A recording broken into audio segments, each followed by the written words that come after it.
out. Hello, Yeah. everybody. Hey, Mervin, Ellen. Hello, Amy, Sarah, Ruth, Joanne, Grace, Elliot. Welcome in. We're listening to a little bit of Poetry of Place by Chris Dingman, vibraphonist, who graciously offered his music for Mindful Poetry Moments.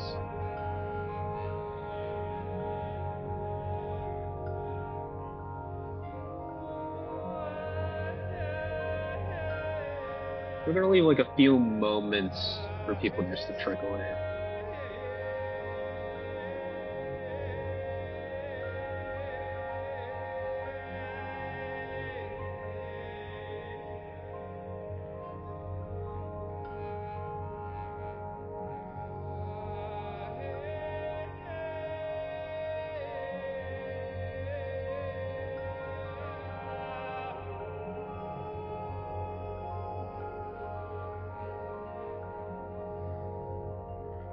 Thank you guys for coming to the last Mindful Poetry Moments gathering of 2025. Well, at least for National Poetry Month, 2025. We will have our fall and winter gatherings as well.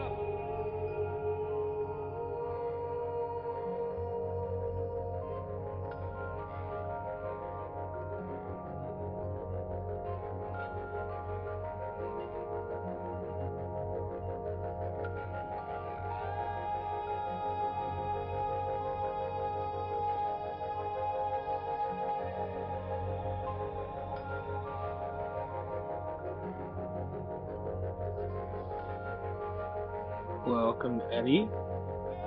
Good to see you.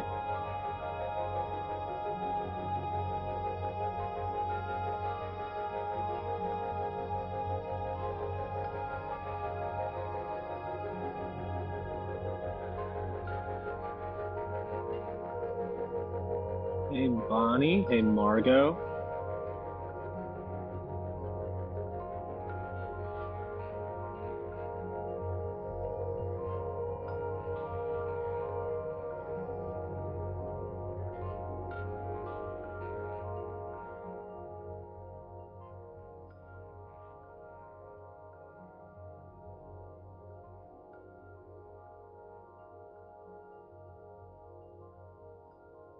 It's really great seeing everybody.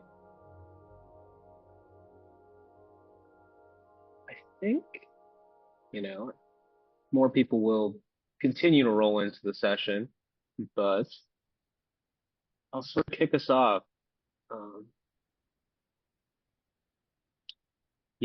welcome into, all returning Mindful Poetry Moments community members, but also welcome to any newcomer that has decided to join us today. This is our last Mindful Poetry Moments virtual gathering for National Poetry Month 2025.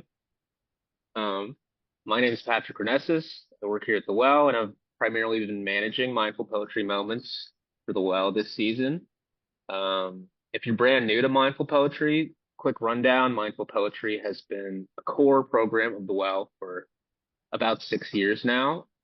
We've been providing students and poetry lovers of all ages a mindful approach to poetry via the guidance of a wide group of collaborators, poets, community leaders, mindfulness practitioners, um, Eddie Gonzalez today, and also Manuel Iris as our Mindful Poetry Moments 2025 curator. And the concept for these virtual gatherings is very simple. First, we meditate, then we read a poem, we then hear a prompt, we write, and then finally we share that poetry with the group. And all the poetry written during these virtual gatherings for National Poetry Month, you can submit to our annual Mindful Poetry Moments anthology, which will be released sort of at the end of the summer, around August. Um, Additionally, we record these sessions. So if you don't wish to be in the video afterwards, feel free to shoot me a message, an email, and we can edit you out. And you only appear in the video if you speak using Zoom's functions. I think without further ado, I'll introduce today's mindfulness facilitator. Today we have Eddie Gonzalez returning. Eddie Gonzalez is a chaplain, a journalist, an educator. His work is at both the intersections of creative expression and spiritual care, alongside digital media and community engagement. Eddie has a deep interest in the relationship between inner and outer life and how the stories we tell can have a profound impact on ourselves, each other, and the natural world. So I'll hand it off to you, Eddie. Thank you, Patrick. Good to see you, everybody. It's also really lovely, several years into this project, to still see familiar faces in the room. So really grateful to be here. Grateful also to be here with Manuel. Really, yeah, excited for today. Um, let's take a moment to just settle and enjoy some quiet, listening to whatever sounds might be taking place around you. And if you're able, maybe place your feet on the floor, or simply feel yourself seated in your chair. Notice gravity, powerful, ever present force. We usually just don't even notice. And see if you can let yourself relax, letting go of bodily tension.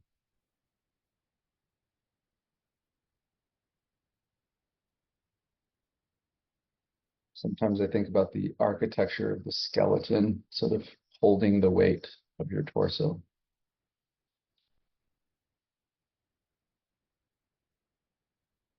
Let's take some breaths.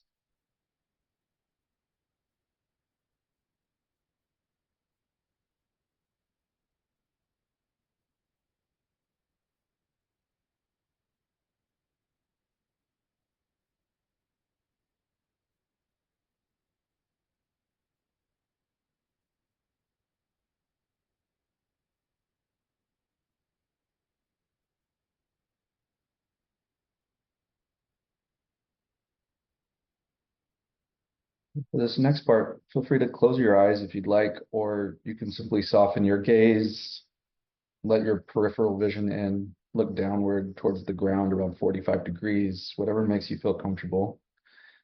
But I'm going to offer some prompts on time. So if your life were a river with many bends, what are some of the most pivotal turning points you've experienced throughout your years of living?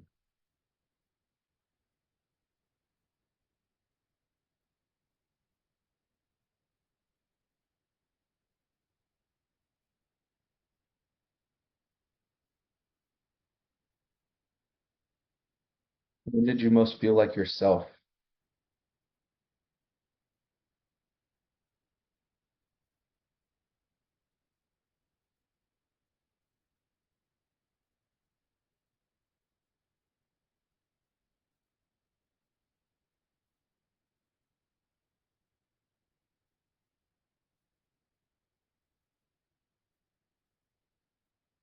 If some memories are coming up, where were you? Who were you with? See if you can see those places, those faces.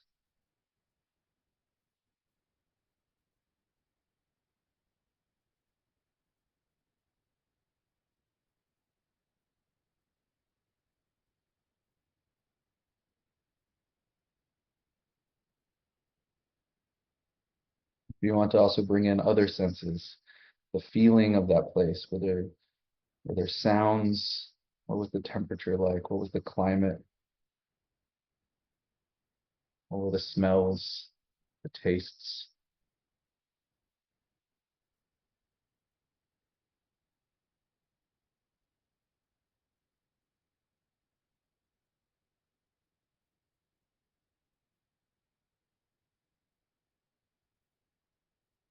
What were the emotional textures, the feelings, sort of emotional feelings also being there.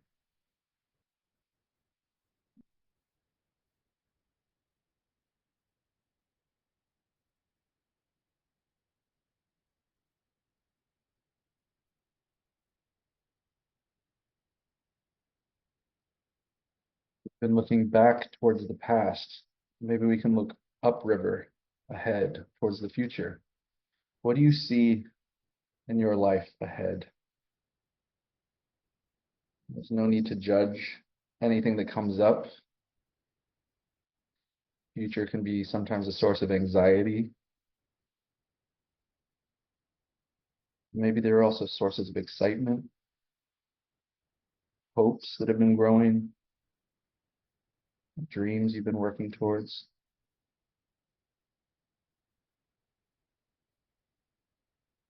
Maybe try to linger with something that's a little hopeful for a moment, even if it's a small light of hope.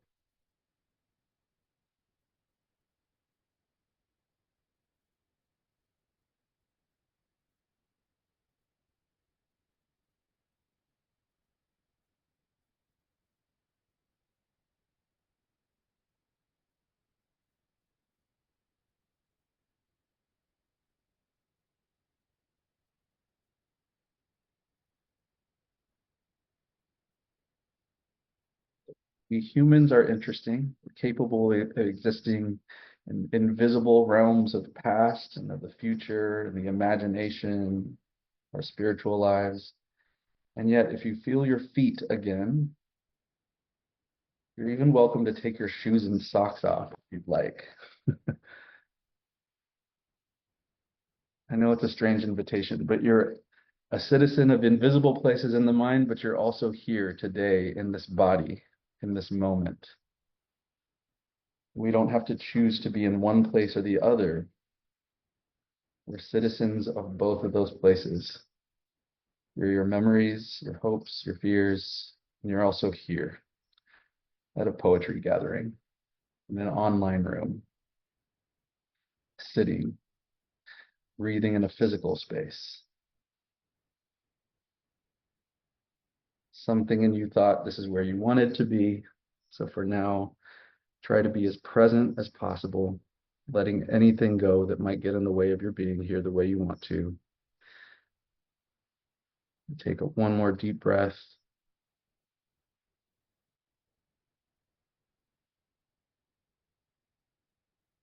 And when you're ready, come on back to the digital room. And I'll hand it over to Manuel.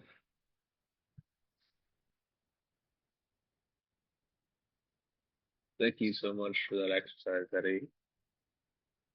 I feel like, Thank I don't you. know, just the potency of, bringing comfort to us, like in our physical bodies, but as well as looking both to like past and future versions of ourselves and embracing those. I think uh, it's very relevant to the poem that we're about to read. Um, Quickly to introduce Manuel. Manuel is a Mexican-born American poet, and he is this year's Mindful Poetry Moments 2025 curator. Manuel served as the poet laureate of the city of Cincinnati from 2018 to 2020. In 2021, he was inducted as a poet into the National System of Art Creators of Mexico. And Manuel has published 10 collections of poems in Spanish and English. He was most recently a recipient for the 2025 Ambrosio Prize alongside co-translator Kevin McHugh for his collection, The Whole Earth is a Garden of Monsters. So we'll leave it with you, Manuel. Thank you, Patrick. And thank you, Eddie. I love seeing you, Eddie. It's been way too long. I am hugging you from here in Cincinnati. And I am hugging every one of you friends. It's lovely seeing you. And I chose this poem to close the mindful poetry moments of this National Poetry Month because I believe that this is a very important poem to talk about reconciliation, to talk about coming to terms, to talk about you getting to know you and you getting to be you and to love you. It is a very short poem by Derek Walcott. And there was a moment in Eddie's meditation when he said, if your life was a river, which life events, which life moments would be those turning points? And rivers have always been, since Heraclit, have been uh, a metaphor for time and for life. And our lives sometimes have, a very strong current. Sometimes they are more calm. Sometimes they carry a lot of life. Sometimes they don't. Sometimes they're difficult and rocky, and sometimes it's just hard to keep flowing. And this poem, Love After Love, it's a poem in which you go through the river of your life, where your past life visits you, and there you are, inviting yourself, inviting the one who you used to be back in. I read this sometimes with my students, which are seniors in high school, and I tell them um, how difficult sometimes is to accept, to look back at past versions of ourselves. And there is no better example of someone having conflict with the past version of ourselves than when I tell my high school seniors, well, now I'm going to show on the screen of the classroom your freshman pictures. And they get terrified, even though it is a very small amount of time what has happened between their freshman year and their senior year. It's just that it's a very crucial time in their life. It's a very crucial time. If you have seen high schoolers, but that when they leave in May and they come back in August, they are a different person. Something happens over the summer, and in just those 3 months, they come back completely. There's a whole metamorphosis going on. So I'm going to read this poem written by Derek Walcott. I'm going to read it in English. Um, I don't know if we have available the Spanish version. I have it here.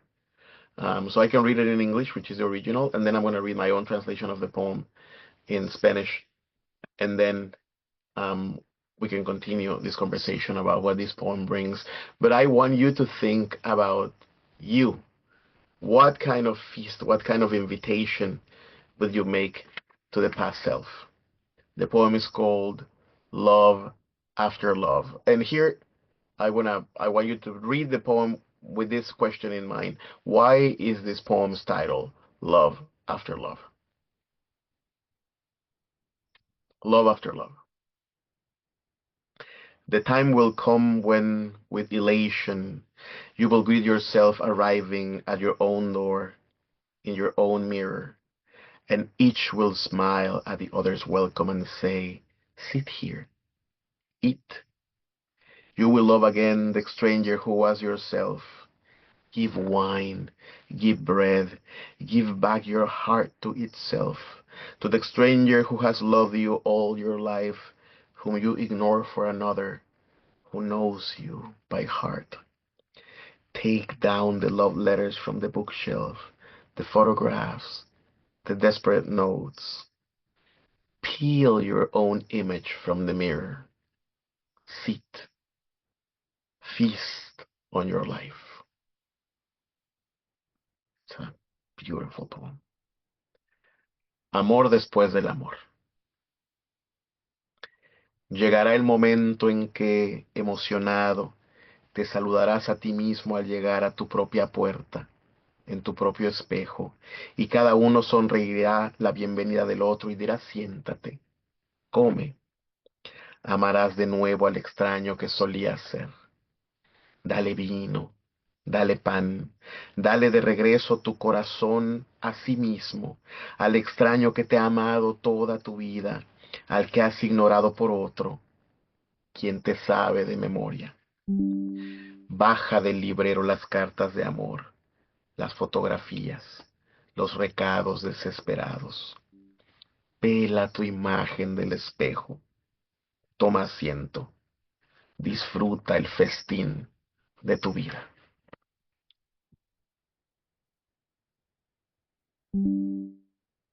So what do you guys think about this poem? What is this poem telling you? What do you see?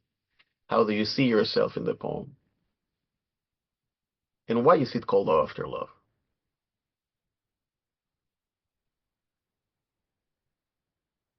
Ellen?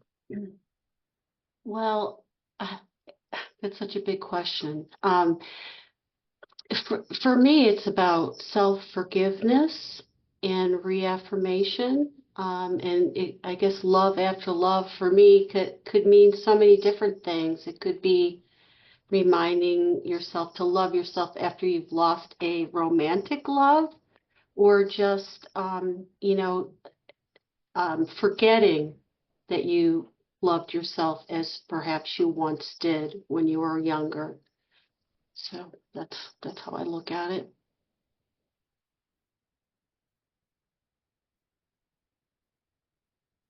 And if you has any other, yes, Patrick? I find that there's like a great sense of abundance in this poem. Like I think of like the phrase one after another. Um, and I feel like the feast aspect is pretty essential to the poem of just complete nourishment and um, breaking bread, drinking wine. There's like kind of like a Rumi-esque, you know, melting away there of just coming into oneself. And the abundant factor, I think, is really crucial. Just feast on your life. And the welcome, right? I always ask my students, what do you do when you have a guest and you don't want that guest to go? How do you welcome somebody to make sure that they know that they are very welcome in your place? The first thing you do is to offer something, water, food, wine, bread. You offer something. What do you do when you are in a hurry and you need people to go? You you hope that they get hungry so they go somewhere else to eat. You don't offer things to people that you don't want there. And this poem is very clear when it says, give wine, give bread, give this beautiful verse, give back your heart to itself. There is a lot of mirroring in this poem, right? To the stranger who has known you all your life, who you ignore for another, who knows you by heart. And the beautiful image of peeling your image from the mirror. That surrealist imagery is almost like a painting um, by this guy. Um, what's the name of this guy? I have it here. I love him. Agreed. René I think Magritte. it's Dolly. Yes.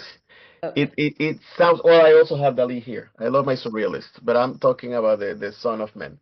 So René Magritte, we can imagine a painting of René Magritte where a person is reaching out to the mirror and peeling from the mirror its own image, right? Um, because in this poem, the welcome is a form of loving a version of you because you know that that um, that love, the love that you are and the love that you feel wouldn't be there if it wasn't for that past version. I like the idea of using that after in English as a chasing, like a love that goes after another love, like a love chasing other love, like the love that is always as an echo or as a repetition, as a reverberation of more love. You know, it can be a love that we find after a romantic love. It can be the newfound self-love, but it can also be this reverberation of several ways of loving who we are. This refinding. This poem, I think, is a poem of arrival. You arrived to who you are. You arrive to loving who you used to be, because reconciliation with our past self is difficult. And in a feast, we have many different flavors, and they can complement each other. You know, the bitterness of wine and the sweetness of chocolate and the saltiness of cheese and bread. All life is like that. Life is never always sweet. Um, yes, I am reading here what Mervyn is saying. Giving food is a love language, right, Mervyn? And this is a poem that is a very Caribbean poem, in the sense that the arrival is a celebratory arrival, and you show your love by feeding people. No one is gonna feed you to death more than someone that loves you. In many cultures, but particularly in the Caribbean cultures. Um, yes. So this is a poem that I believe that right now, um, when many difficult things are happening around us, when the world is not easy to navigate,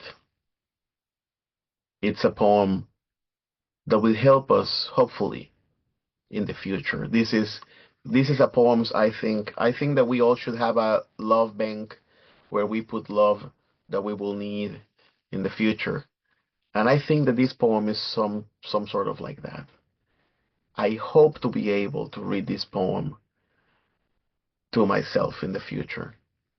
I hope to be able to feast on my life. I hope to be able to open that door and say, sit here, eat. I want to have a good amount of love letters in the bookshelves, of photographs, and even of desperate notes. I want to have a mature image to peel from the mirror. I want to serve myself a feast on my life. But in order to do that, in the future of the poem, we need to be working on something in the present. This poem is also some sort of a promise. You know, we have to work on that feast to feast later. Um, it's I often think that we do things only so we can remember them later. You know, so sometimes when I'm playing with my daughter, when I'm talking to my friends, I know that those moments will be very valuable as memories later. Um, yes, what Amy says, we can feel the need to go dormant and self-starve and have to reconstitute our former brave soul with nurturing and loving ourselves. Yes, this is a poem. This is a poem with a lot of forgiveness, right? Not all poems about your past self visiting you end up like this. Um, there is a poem called Awakenings. I think that is by Robert Desnos or by René Char, by a surrealist French. And that poem says sometimes your past self comes in and he says, but you have to lock the door. So in that poem, he says you lock the door and you say, no, you're not welcome anymore, etc. It's a completely different poem. But this one of the love after love, of the chasing of love, of seeking and looking for love and the nourishment, it has to be a poem of reconciliation. So in these moments, in these very tense moments that we live, where it is difficult to reconcile with the world, where it is difficult to reconcile with society, where it is difficult to reconcile with everything that is around us, I hope that we can, at the very least, reconcile with what is within us, reconcile to what we do to ourselves. I really hope that we can all feast in our life a little bit every night, that we can look at ourselves in the mirror and feel that image, not because we want it out, but because we want it with us, because we want to hold it. Elena, you're raising your hand. Thank, thank you, Manuel.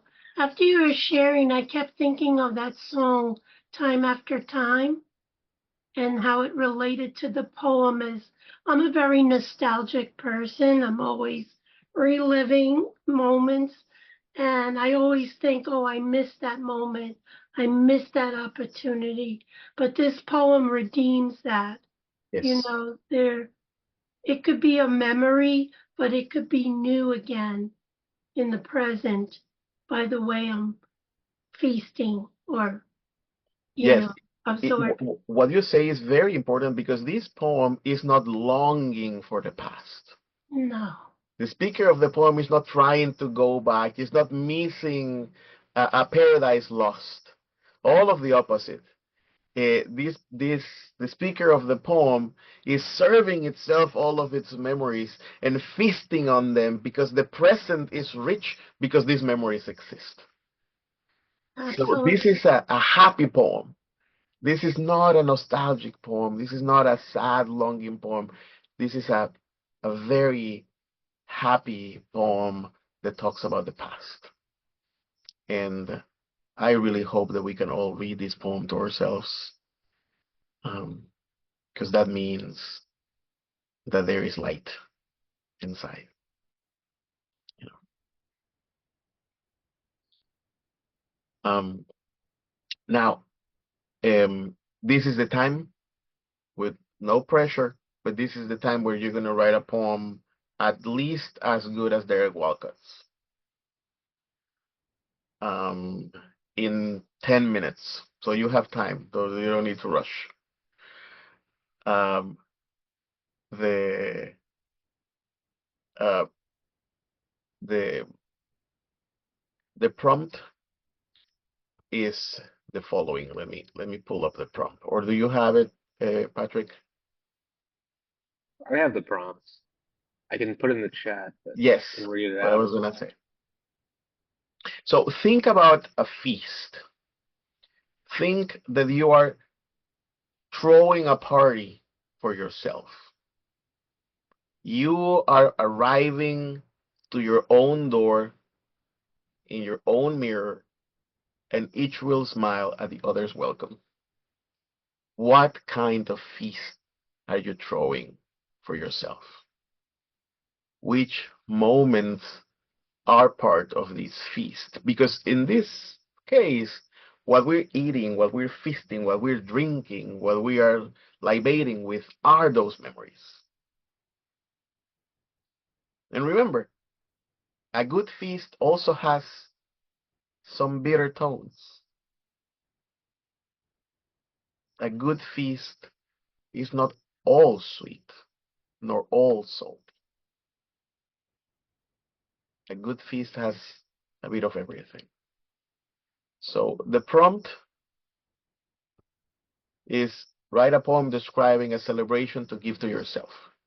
It is a feast, it is a welcome party, or is it something entirely different? Which moments are part of that feast? You are arriving to your own door. I'll set a You can timer write for this 1 minute. in verse or as a narrative, in prose, however you want. Just tell us about that feast and how is that arrival? Is that person knocking at the door or just walking in without announcing itself? Are you going to your living room and there is you already opening your fridge? How does this work? See you all in 10 minutes.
Okay. You could finish up your thoughts. I think Yes. Let's we'll go back. transition into sharing our equal masterpieces to Love After Love. Yes. Manuel, would you like to select folks that are interested in sharing? Absolutely.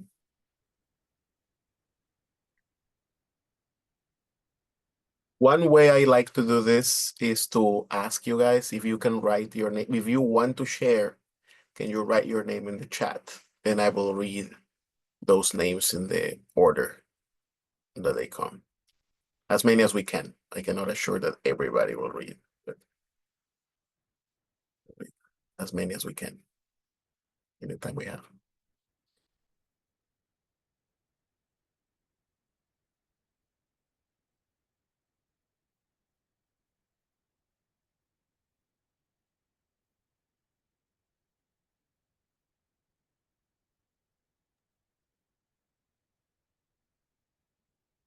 Lana, would you like to start? Sure. I went in a completely non-food direction. So here it is. And I titled it "The Past Arrives to Reflect Upon Now." Here is the pond where the water is warm. Soft silt soothes the bottom of your cool soles. Wade deeply into the caress that flows all around you. A kiss received across every inch of your skin at once. Each of your curves and muscles flows toward the water's embrace. All boundaries erase. No longer container or contained. The past is present in the presence of such liquid light, such liquid life. You, your own pure mirror of delight.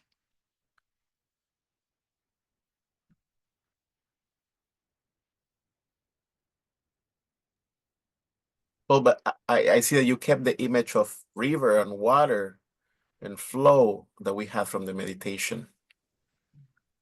It's a very rich poem. It's beautiful.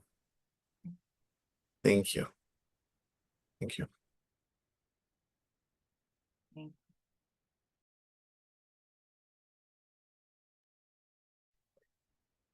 Oh, I think Manuel, you're muted.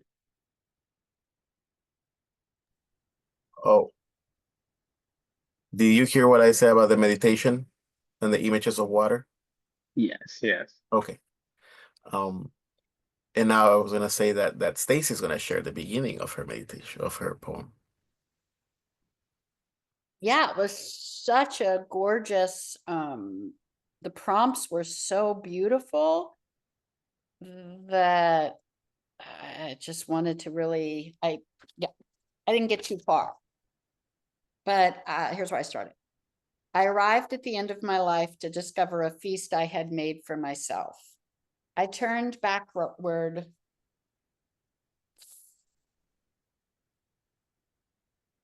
from a loving gaze to see miles of saffron fabric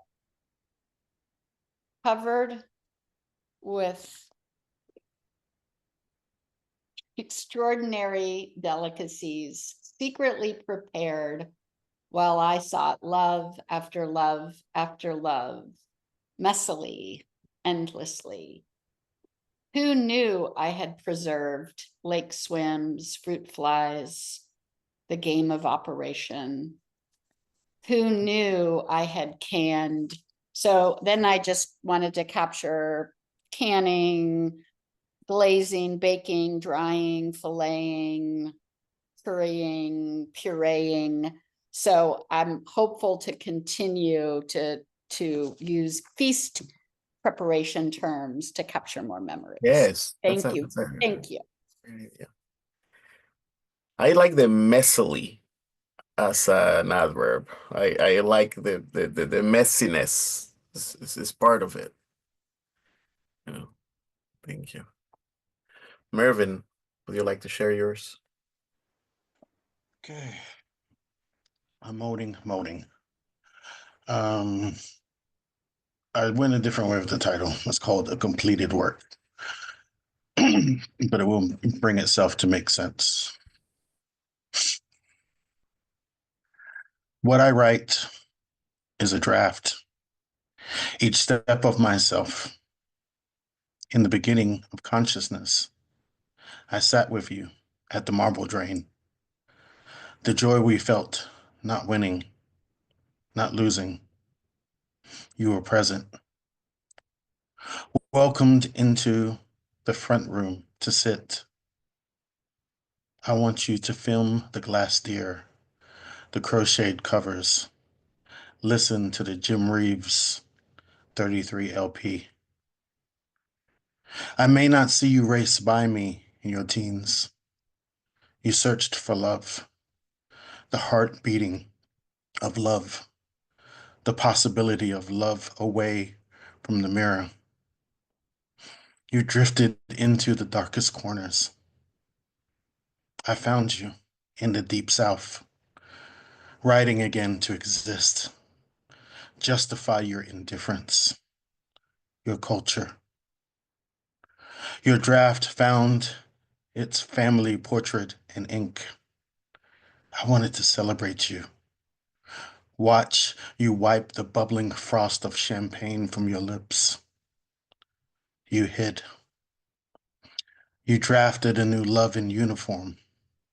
Orders directing you to XYZ location. There were no mirrors there. Love was sacrifice. Searching. I found only the drafts in litter bins where you once were. Until now. I have red snapper, fried dumpling, and callaloo at the table. There is fresh Guinness punch Mommy would make, reminding that I love you. All you needed was a mirror. All you need now is to edit your last words. Your draft breathes no longer. That's it.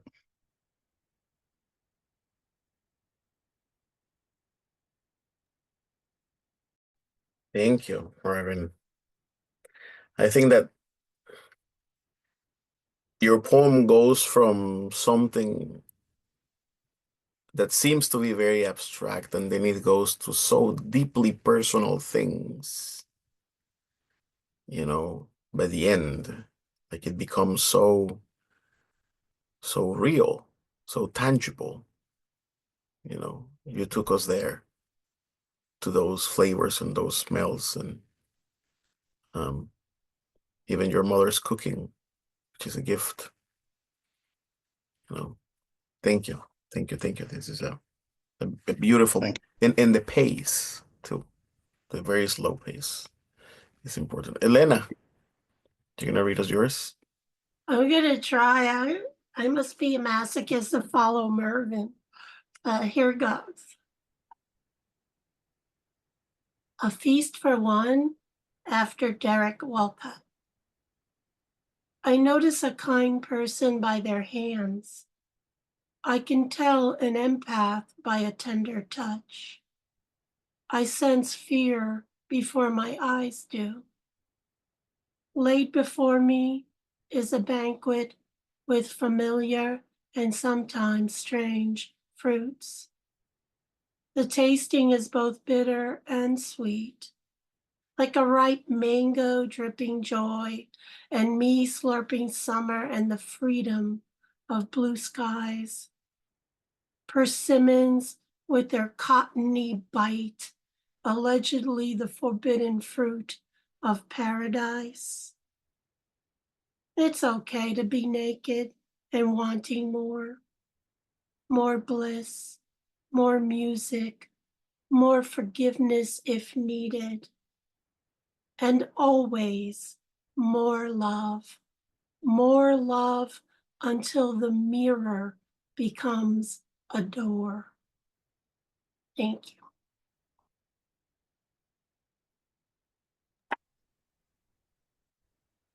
I'm going to hold the verse that says, it's okay to be naked and want more. I'll hold that verse with me. That's a beautiful, beautiful, beautiful verse. Yeah. And also you have this breathing, this rhythm. And you, I don't know, I know that you wrote this in 10 minutes, but it sounds like a poem that took you a very long time. There is this pace in it. It's beautiful. And I think the last person to share today would be our own Patrick. Yeah, just quickly, untitled. Welcome in, fuckface. You stuffed out a cigarette against the student sack. The hairs on my arms stood taut. The brief charge of electricity drawn my head to your shoulder, and tears dotted the concrete below us. A braille message reading, non-sunk qualities around. I am not who I was before. Not bad, right? He said, as we walked through the cluttered foyer between the walls of my heart. Refuted dreams, the wounded cries at the moon, swept under the sofa. Someone cared. An ice cream, I asked, as he slapped your handprint into my back. Health rose over and back for you, you replied. And you began to light another cigarette. I scooped a handful of that cake, melting in my center. The core of the earth, I thought. The world's center. And I smushed it into your face, and we pissed ourselves laughing. Sugar tears suffused through blood, sweetness in the veins.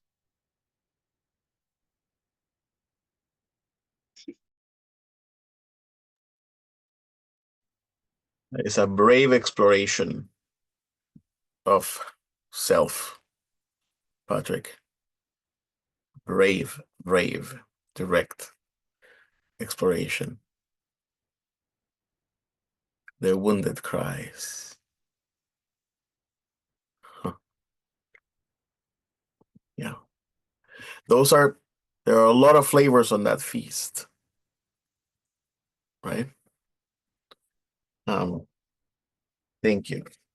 Thank you.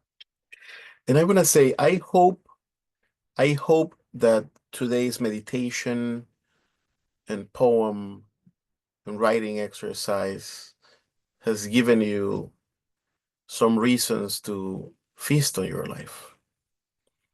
I hope that you knocked on yourself at your own door, that you went to your own mirror, and you invited that stranger in. I am very thankful for each one of you coming here. I know it's a Wednesday at 3 p.m. I know that we were in the middle of everything else, and then we make this stop for this. I have the certainty that 100 years ago, 100 years ago, the avant-garde was the big poetry movement. You know, the Dadaist and the Surrealist, and all of them were making waves and making a lot of noise. I believe that 100 years later, the social function of the poet is different. We are not creating the noise. We are creating the slowness, and we are creating the space, and we are creating silence. They were in a world that was breaking apart, and they were helping to dynamite, to shatter that reality. But we, sadly, were maybe placed in a reality that was already shattered. And we are collecting the pieces of that reality to make them make sense. We are creating the space for us to invite ourselves into a feast. We are creating the space to be. The best part of the poem is the silence that comes after. And I hope that this feast of your life, this feast that we have all shared and made together, is a feast where silence is a pleasant place to inhabit who you are. Thank you all for being here. Thank you for your time. And I just want to say I love you. Thank you. We love you too. I was gonna ask you to read the poem again, but that felt like the poem at the yeah. And we're all the poets that you're talking about. So I implore everyone who shared and everybody who didn't share, please send us your poetry. Just for us to read here, but so that poetry can also be shared out. Yeah. And next week we'll have our craft session. So if you do want to edit those poems, it'll be on April 30th next week from 3 to 4:30 p.m. Eastern Standard Time. Returning facilitator Sheila. Yeah. Thank you so much, Manuel. Thank you so much, Eddie, as well. So I think we're going to take a group photo. And I also just want to add in quickly, I'm not sure if all of you know that having both Manuel and Eddie here is beautiful in more ways than I can even imagine. And that if it weren't for Eddie and our relationship with the On Being Project, mindful poetry wouldn't exist. So Eddie, I just have so much, we all have so much gratitude to you for holding this space for us. And we will lovingly hold it, as you can see. And as Manuel has so beautifully reminded us, is the feasting on each of our own lives in community is the medicine for the moment. So thank you, everyone. I'll turn it back over to Bryce and Patrick for the photo. All right, okay. If you would like, I'm gonna take a quick screenshot. If you would like to be in, please turn your camera on. If not, that's okay. All right, looks like everybody's ready. Okay, ready? I'll go 1, 2, 3. All right, I took a couple, so we got them. All right. Thank you all so much. Thank you, everybody. So good to see you all. Thank you. Thanks, everyone. Thank you. Thank you. Well.